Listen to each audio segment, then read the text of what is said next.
effect needs 2 cards, 2 selections. Spectator calls out stop mid-dribble, free choice.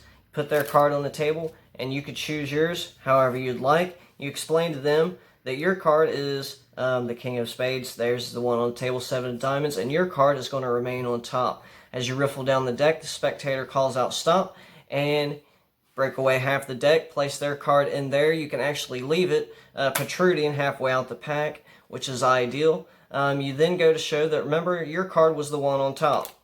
It's now their card, which means the one in the middle is your card.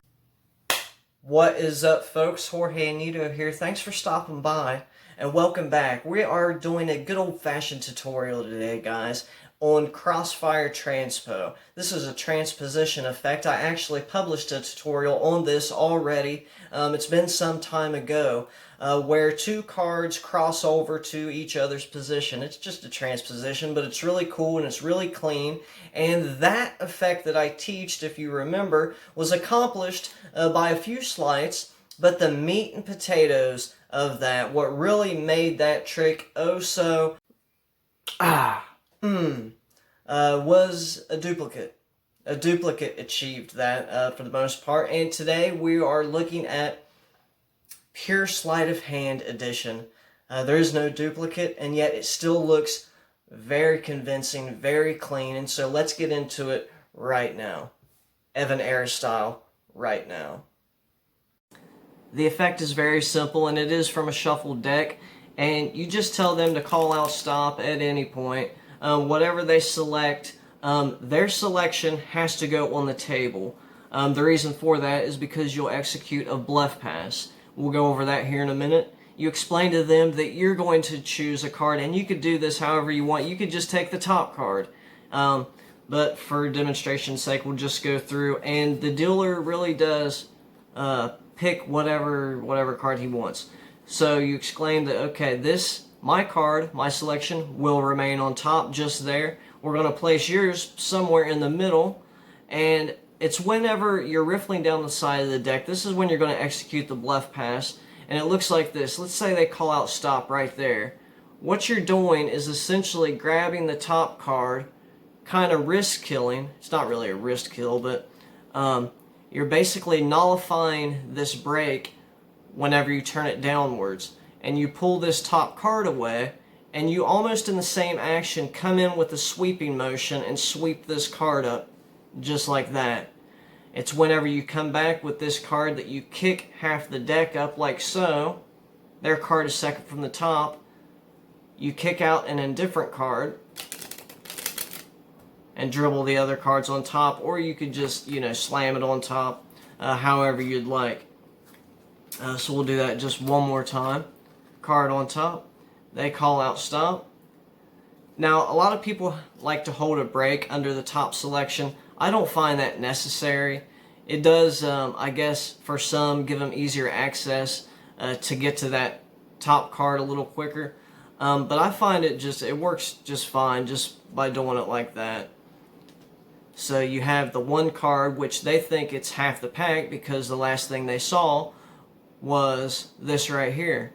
But it's whenever you turn the cards down that you're breaking away just the top card, and you're kind of being mindful of this big block right here. And that's, like I said, you want to kind of come back in with a sweeping motion, swipe up their card, return it back to this card, and at the same time you're using your thumb to kick up the cards, but in a manner in which they're not going to see. So just like that, this is an indifferent card. You slam that down, leave it off to the side. Now you're in this position. You say, now I want to remind you that my card is on top and your card is in the middle. It's at this point where you're grabbing a double, you're taking your selection off the deck, and you have theirs just underneath. And the Crossfire, this is what I refer to as the Crossfire color change, but I also do the Crossfire Transpo with the duplicate. But this is the same action. You're taking this thing and you're just bending down, you're bowing down with your index, and you're releasing off your middle finger, and it's going to cause that card to flip and fly over here. Now, I see several people do it different ways, and you can do it however you like. Some people will do it from underneath, kind of awkward, but you know, it does work. You can see that I never do it that way. But then I see Magician for You and Daniel Madison, they do it kind of like in an upward position where they throw it downwards, like that. That will work, but I like the idea of it kind of being out here, like separate from the deck. If it's kind of up here, I don't know, it just seems cluttered to me. That's just my thoughts, but it still looks good. But I kind of like it to be out here, and you know, you can kind of give it a quick wave and then execute the color change, which that would actually be their card on top, right? And it's at this point where you're left with an indifferent card and your selection. And all I'm doing is this, it's kind of like a card force, but you're coming in and you're pushing this card in whilst peeling the top card away. And it looks like you're plucking the middle card out of the deck. And you can, you know, this is one of those effects where you can either do it fast, you could kind of spread it out, right? A little more evenly. That is, you know, you can lengthen it, you can kind of build on it and draw it out into a little bit longer of an effect. But anyway, there you have it, guys. I also want to encourage you guys to check out some of my other tutorials, other effects I've done. We have the 2-minute tutorials segment where I offer short, brief, kind of to the point, little keynotes on different things, little just rapid fire sort of video style where it's just quick and to the point, you know, because I tend to ramble on and whatnot. But I felt that this video deserved a little bit more time, and that's why it's here. The whole point that I started the channel in the first place was just to share my love of card magic and a place to publish faith videos.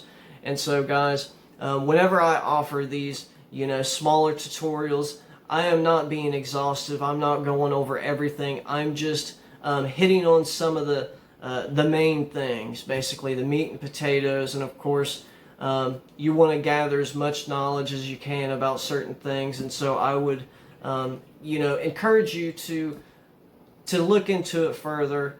Check out some of the source materials, some of the reading materials of some of these sleights. Alright guys, there you have it. Hope you enjoyed that. Crossfire Transpo Sleight Edition. It was inspired by the Bluff Pass.